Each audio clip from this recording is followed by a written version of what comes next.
And my understanding is there was no serious injuries amongst any of the residents in that evacuation. There was no serious injuries, not even so much as a twisted ankle, which I just, for that many people, that time of night, is hard to believe. And I should talk about the staff. The staff, we were lucky, we was a shift changeover, but still being a retirement home, we're not talking 15, 20 staff. We were talking, there was 3 staff members on at that particular time. 2 very experienced, 1 fairly new, but they'd all been doing their fire escape plans. They've all been working on this over the winter months. It was all drilled in their head.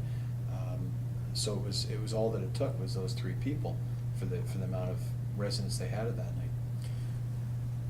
This had the potential of being a nightmare scenario with a wood frame structure, rapidly growing fire, and 56 seniors, and yet everyone escaped. What are some of the other contributing factors to that success? A rapid response to the fire department, obviously.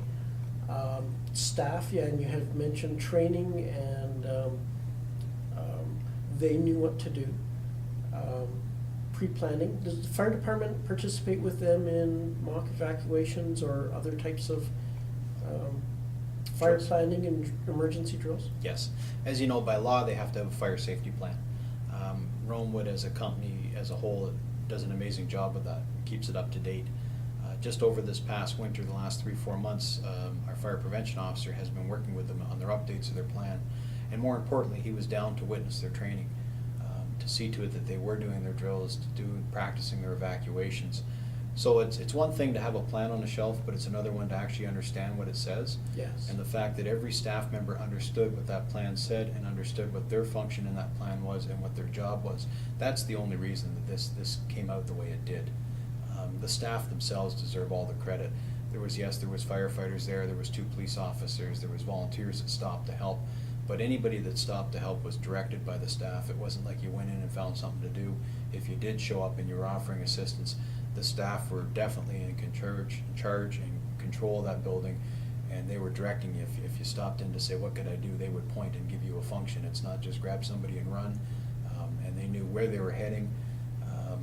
Even the residents, because they had done the drill, although some were disoriented with their other conflicting issues with them, they all seemed to know where they were heading to the parking lot. Didn't know why they were doing a fire drill, and at midnight to them, because they were being woke up out of bed. This is bedtime. Everybody was in bed, and didn't understand why they were doing it, but they just knew that because they were told they had to leave, they knew exactly where they were heading, and they were taking their time in getting there. But they were moving.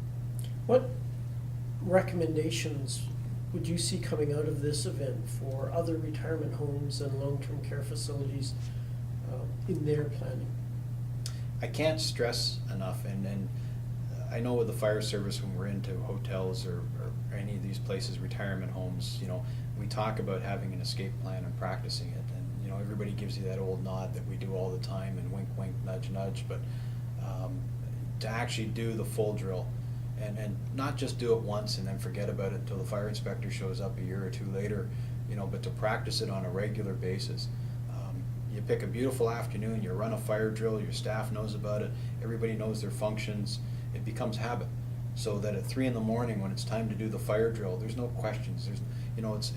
Somebody didn't have to run back in to get the master list. They knew that every time the bell went off, it was their job to go grab the master list and head to the evacuation zone.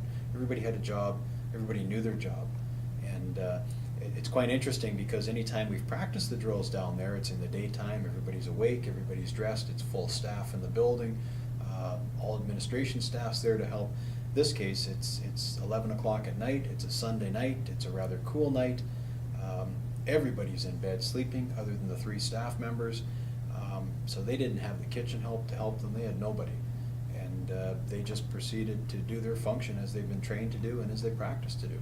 And if it was not for them doing their practicing and understanding their drills, this would have had a totally different outcome.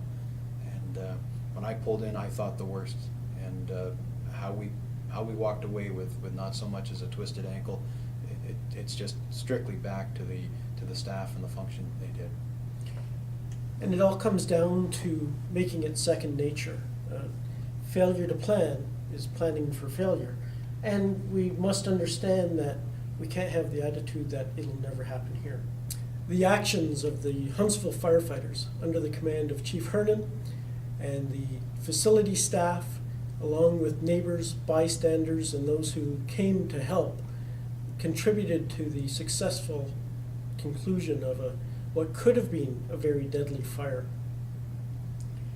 Thank you, Chief Hernan, for your time today and for the lessons that can be learned by all long-term care and retirement facilities. And a great job to you and your firefighters and to the staff of this particular facility. Thank you very much. Thank you, Daryl.